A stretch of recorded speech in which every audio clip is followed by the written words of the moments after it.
Côté relancé en Liga, salut à tous, on se retrouve pour le débrief du match entre le Real Madrid et l'Atlético de Madrid. Score un partout, match nul entre les deux équipes. Pour l'Atlético de Madrid, c'est Julián Alvarez qui avait ouvert le score sur penalty à la 35e minute de jeu. Et pour cette équipe du Real Madrid, c'est Kylian Mbappé à la 50e minute de jeu. Merci aux personnes qui étaient présentes avec moi en live pour suivre ce match. N'hésitez pas à liker et à vous abonner si vous êtes nouveau. On est parti pour les statistiques de cette rencontre qui sont en faveur du Real Madrid, 23 tirs, 9 tirs cadrés, un but seulement. Et forcément, Oblak a fait pas mal d'arrêts, notamment en deuxième mi-temps. Pour cette équipe de l'Atlético de Madrid, c'est 10 tirs, un tir cadré seulement. 61% de possession de balle pour le Real Madrid, 39 pour l'Atlético de Madrid, 664 passes. Pour le Real Madrid, 440. Pour l'Atlético de Madrid, 92% de précision de passe pour le Real Madrid, 86 pour l'Atlético de Madrid, 14 fautes madrilènes, 13 pour l'Atlético, un carton jaune obtenu par le Real Madrid, 3 pour l'Atlético, 2 hors-jeu pour le Real, 1 pour l'Atlético, 6 corners pour les Madrilènes et 1 pour l'Atlético de Madrid. Et là, on est parti en image pour les deux buts du match. Cette équipe du Real Madrid a évolué en 4-3-3 avec Thibaut Courtois, Lucas Vazquez, Chouameni, Asensio, Fran Garcia. Beaucoup d'absents dans cette charnière centrale. Pas de Rudiger, pas d'Alaba, pas de Militao. Au milieu de terrain, on avait Valverde, Ceballos et Bellingham. Et en attaque, on a la triplette. Rodrigo à droite, à gauche, on a Vinicius et en pointe, Kylian Mbappé. Pour cette équipe de l'Atlético de Madrid, c'est un 4-4-2 avec Oblak, Marcos Llorente, Jiménez, Langlais, Javi Galan. Au milieu de terrain, on avait deux Paul et Barrios. Sur les côtés, Lino et Juliano Simeone. Et en attaque, on a Julian Alvarez et Antoine Griezmann.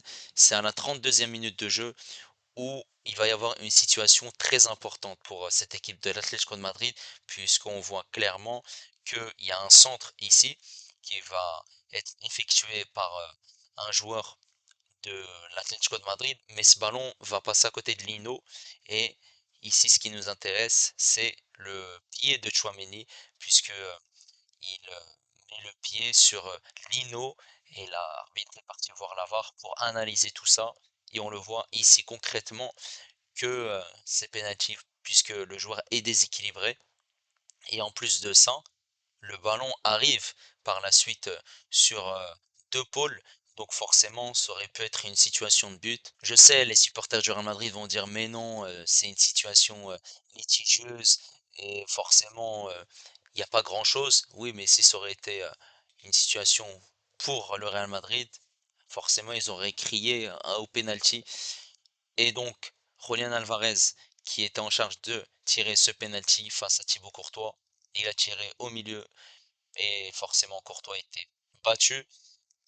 Il ouvre le score à la 34e minute de jeu, ça fait 1-0 pour cette équipe de l'Atlético de Madrid. Et il faut attendre le début de deuxième mi-temps à la 49e minute de jeu pour avoir un débordement de Rodrigo. Il va accélérer, dribbler et ici il va résister à un joueur de l'Atlético de Madrid pour ensuite s'engouffrer dans cette surface de réparation, mettre un très bon centre pour Bellingham.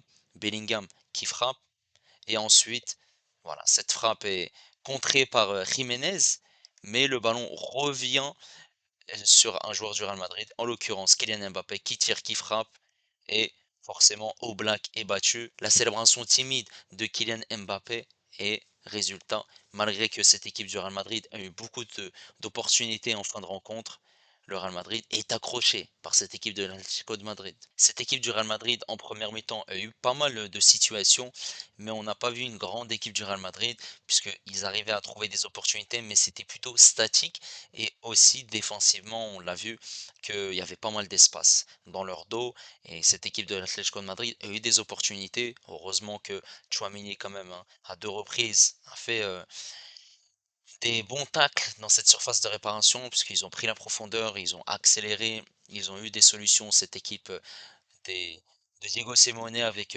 Julian Alvarez et Griezmann.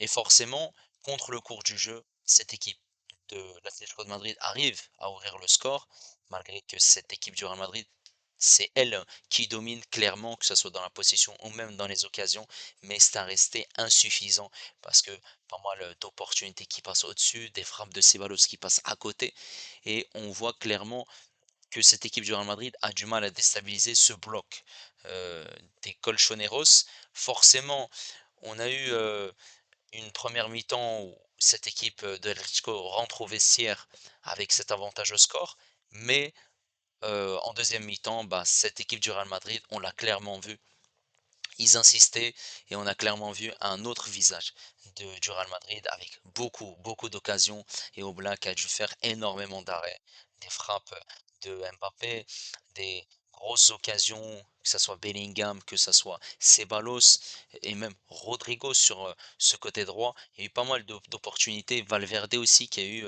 quelques situations dans la surface de réparation et on a vu cette équipe du Real Madrid qui était largement meilleure qu'en première mi-temps, il y a un monde d'écart. Le but vient du côté droit, le côté de Rodrigo, ce centre, cette frappe de Bellingham, le ballon lui revient et cette frappe de Kylian Mbappé qui a été dans cette surface de réparation, qui a réussi à égaliser. Forcément, il y a eu ensuite cette barre transversale, il y a eu pas mal de solutions où ça passe au-dessus, sur coup de pied arrêté.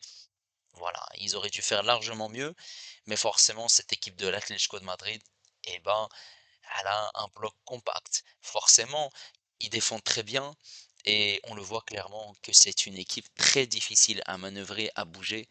2 défaites au compteur, hein, cette équipe de l'Atlético de Madrid et le Real Madrid n'a pas réussi à les battre, cette saison. C'est le deuxième match nul, hein, en championnat. Il y avait eu, un partout, hein, lorsqu'il y a eu Atlético Real Madrid et même le Barça avait perdu, hein, contre cette équipe de l'Atlético de Madrid, donc fallait rester vigilant jusqu'à la fin du match puisqu'on ne sait jamais, le Cholismo n'est jamais mort et il pouvait marquer en fin de rencontre. Forcément, c'est une équipe qui va viser le titre et qui est là pour jouer les troubles faites. Donc félicitations quand même à cette équipe de l'Atlético de Madrid et à Diego Simeone, puisque son équipe a fait un match pertinent avec forcément une tactique qu'on connaît. Ils mettent le bus derrière et il l'a même dit en conférence de presse qu'ils allaient mettre le bus. Bah voilà, sa tactique a été parfaite. Après, forcément, offensivement, c'est là où il devait faire largement mieux. Maintenant, on va parler de la prestation des joueurs du Real Madrid. Thibaut Courtois, qui n'a pas eu grand-chose à faire, hein, un tir cadré seulement par les Colchoneros. Donc c'était plutôt un match tranquille, même s'il encaisse ce but sur penalty. Sur le côté droit, Vasquez, qu'on a beaucoup vu, et il a été surprenant parce qu'il est beaucoup monté. Et forcément, il a apporté du soutien à Rodrigo. Il a été présent pour essayer de combiner, surtout en première mi-temps. Deuxième mi-temps, on l'a moins vu, il s'est effacé petit à petit. Et par contre, défensivement, forcément, cette équipe de l'Atlético a eu des solutions. Ils se sont projetés, il laissait pas mal d'espace dans son dos. Voilà, c'est plutôt un match très très moyen pour Lucas Vasquez. Cette charnière centrale, Chouameni Asensio, elle a fait le taf, forcément. Voilà. Euh, Chouameni fait l'erreur, quand même, et forcément, voilà, c'est une erreur bête. C'est une erreur bête qui cause ce penalty. Mais bon, il a fait quand même un match plutôt intéressant dans les tacles, dans les replis défensifs, dans les placements. Asensio a été aussi impeccable, hein. Il s'est pas fait prendre de vitesse, il a accéléré, il était vigilant dans les duels, dans l'agressivité et il mettait beaucoup de hargne et de combativité. Voilà, je trouve que cette charnière centrale a plutôt fait son match. Sur ce côté gauche, Fran Garcia, qu'on a beaucoup vu, qui accélérait, qui permutait, qui trouvait pas mal de solutions vers l'avant. Après, on l'a vu, hein, coulisser, forcément, lorsque le Real Madrid était très haut, on le voyait haut et qui essayait de prendre la profondeur ou de centrer. Voilà, match pertinent de sa part, il n'y a rien à dire, mais il aurait dû faire largement mieux, je trouve. Au milieu de terrain, Ceballos, il était au four et au moulin pour récupérer des ballons, pour servir ses partenaires vers l'avant. Et on l'a vu qu'il avait beaucoup, beaucoup de ballons touchés à son actif durant cette rencontre et forcément il a eu beaucoup de travail aussi pour essayer de récupérer des ballons mais aussi d'orienter le jeu vers l'avant. Je trouve que sa partition est plutôt pertinente parce qu'il a été intéressant, voilà, il a perdu très peu de duels, voilà, match intéressant. Bellingham, qu'on n'a pas beaucoup vu, offensivement, c'était très pauvre, je trouve. Voilà, il a su combiner, être présent dans les petits espaces. Je trouvais sa deuxième mi-temps meilleure que sa première mi-temps. Et forcément, il a eu très très très peu d'occasions, hein. C'est un match plutôt très très moyen quand même.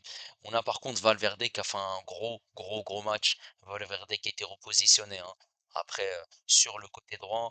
Et on l'a vu, l'explosivité. Valverde a eu beaucoup beaucoup de d'occasion, hein, et il a essayé de tenter, de loin comme il le fait d'habitude. Voilà, précieux toujours. C'est pour ça que Carlo Ancelotti n'a pas voulu le faire sortir. Il a préféré sortir Vasquez et faire entrer Camavinga. Et Camavinga se replace au milieu de terrain pour que Valverde occupe ce poste de latéral droit pour cette fin de match. Match impeccable de sa part, élément indispensable de ce milieu de terrain du Real Madrid en attaque. On va commencer par Vinicius, qui n'a pas fait un bon match. La première mi-temps est dégueulasse. La deuxième mi-temps, par contre, est mieux. C'est pas un grand Vinicius aujourd'hui. C'est un Vinicius qui a eu, voilà, une première mi-temps très très compliquée. La deuxième était largement mieux parce que il a réussi à dribbler, à prendre la profondeur, à trouver ses partenaires aussi et à se créer des occasions et se montrer dangereux. Par contre, ça n'a pas été pertinent dans le dernier geste. Et forcément, voilà, on a Rodrigo sur le côté droit qui a fait un gros match. Il a réussi à mettre beaucoup d'intensité, d'intonation et de percussion dans ce qu'il faisait et il prenait les joueurs de l'Atlético de Madrid de vitesse. C'est grâce à lui que le Real Madrid marque ce but parce que il feinte ces joueurs de l'Atlético, il prend de vitesse, il résiste à leur duel, il fait cette passe en retrait. Forcément, il est précieux aussi et on le voyait beaucoup au mouvement.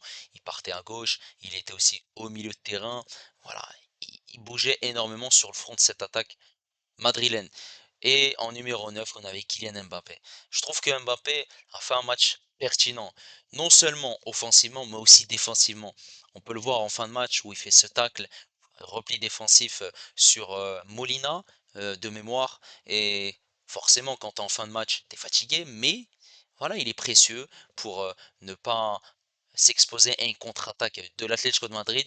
Offensivement, bah, déjà, il a marqué un but. Et aussi, il a réussi à être intelligent dans ses déplacements, dans sa percussion et aussi de vitesse. On le voyait facilement euh, décrocher, être en jambes. On retrouve le Kylian Mbappé. Après, forcément, il a joué contre une défense qui était bien compacte, bien résistante pour défendre parfaitement. Voilà, c'était un Mbappé aujourd'hui qui a été bon, clairement. Il a marqué son but. Après, voilà, il a été intéressant aussi dans le jeu.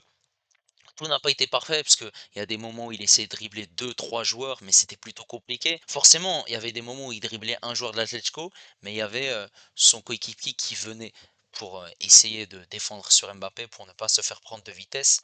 Voilà, je trouve que Mbappé monte petit à petit en régime. Maintenant, il faudra faire attention parce que le Barça peut revenir demain à seulement 2 points du Real Madrid et forcément, voilà, il y a ce match hein, du Barça contre Séville et ils pourront revenir à un point de l'Atlético.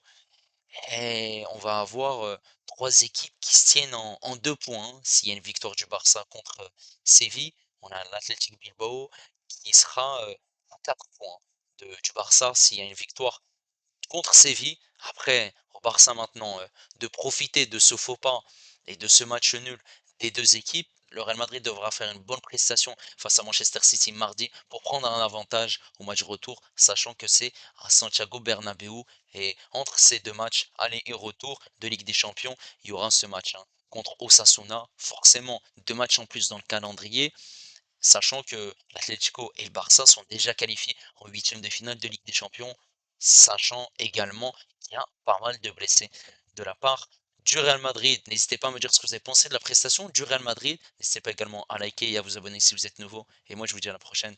Ciao les amis.